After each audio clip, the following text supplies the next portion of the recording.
Naglabas ang ABS-CBN ng statement ngayong December 2, 2023 tungkol sa paghihiwalay nina Catherine Bernardo at Daniel Padilla. Ang pahayag ay isinulat sa wikang Pilipino at Ingles. Matatandaan na ang dating magkasintahan ay nagpahayag ng pagtatapos ng kanilang 11 years na relasyon sa kani-kanilang Instagram account noong November 30. Hiniling din ng ABS-CBN na irespeto ang naging pahayag ng dating magkasintahan. Pakiusap pa ng ABS-CBN, huwag na nating dagdagan, bigyan ng ibang kahulugan, o gawan ng kwento at fake news. Wala sa kanila ang nagbigay ng interview o bagong statement dahil nasabi na nila ang kanilang saloobin sa kanilang social media accounts.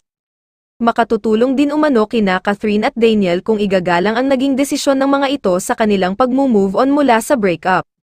Pagtitiyak naman ng ABS-CBN, mananatili ang taos-pusong suporta at pagmamahal ng ABS-CBN management at ng Star Magic kina Catherine at Daniel.